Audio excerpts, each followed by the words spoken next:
संजय गांधी निराधार अनुदान योजना, श्रावण बाळ योजना, विधवा पेन्शन योजना, वयोवृद्ध योजना आणि लाडकी बहीण योजना या सर्व योजनेच्या लाभार्थ्यांसाठी एक महत्त्वपूर्ण अपडेट असणार आहे.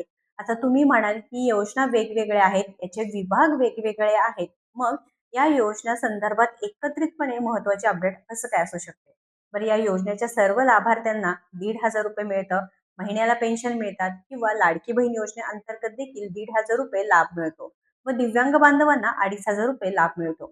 या योजनेचा लाभ आपल्याला कायमस्वरूपी चालू ठेवण्यासाठी तुम्हाला एक नोंदणी करायची आहे, ते म्हणजे SIR. आता जिल्हाधिकारी असो किंवा अंगणवाडी सेविकाताई असो, प्रत्येक वेळेस आपल्याला सांगत आहे किंवा SIR घरोघरी जाऊन SIR ची जी नोंदणी आहे प्रक्रिया करून घेत आहेत. व या जर SIR मध्ये तुमची जर नोंदणी नसेल तर तुम्हाला तब्बल 20 वर्ष पुढे कोणत्याही योजनेचा लाभ मिळणार नाही. ना तुमच्या मुलांसाठी कोणता लाभ मिळेल, ना शैक्षणिक योजना आहे, समाज कल्याण योजना आहे, ना महिला व बालविकास विभागाची योजना आहे. अशा प्रकारे कोणत्याही योजनेचा तुम्हाला लाभ मिळणार नाही.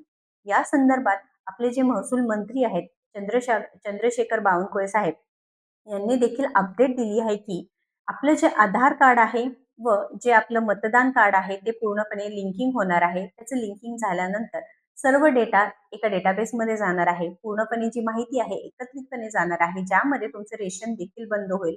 जे अन्नची योजना आहे ती देखील बंद होणार आहे जर तुम्ही नोंदणी प्रक्रिया केली नाही. तर ही 17 ऑगस्ट पर्यंत नोंदणी प्रक्रिया असणार आहे. त्यामुळे लवकरात लवकर ही नोंदणी तुम्ही करून घ्यायची आहे.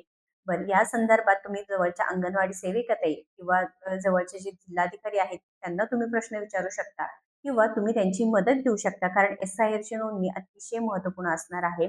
सर्व योजनांच्या अंतर्गत जे लाभार्थी पात्र असणार आहे, तुमचे देखील हप्ते व्यवस्थित सुरू राहण्यासाठी SIR ची नोंदणी लवकरात लवकर करून घ्यायचं आहे. तर या संदर्भात पुढे व्हिडिओ सुद्धा मी टाकत आहे की नेमकं माननीय चंद्रशेखर बावनकुळे यांनी काय सांगितलेलं आहे. संपूर्ण व्हिडिओ बघा, समजून घ्या. कारण महसूल मंत्र्यांनी सांगितले आहे की समाज कल्याण विभाग असो, महिला व बालविकास विभाग असो, महिला कल्याण विभाग असो किंवा तुम्हाला जे शाळेत मुलांसाठी जे शाळेत ऍडमिशन्स होता, गव्हर्नमेंट रिलेटेड कोणत्याही योजनांबद्दल तुम्हाला जे काही पैसे मिळतात किंवा ज्या योजनांचा तुम्हाला लाभ मिळतो ते हप्ते पूर्णपणे बंद होतील. सर्व योजना तुमचे बंद होतील. जर ही नोंदणी नसेल तर ही पुढील 20 वर्ष ही नोंदणी होणार नाही. त्यामुळे महत्त्वपूर्ण व्हिडिओ आहे, तुमच्या जवळच्या व्यक्तीला नक्की शेअर करा. जिल्हाधिकारी आम्ही सारे लोक वारंवार सांगतोय, SIR सुरू झालाय.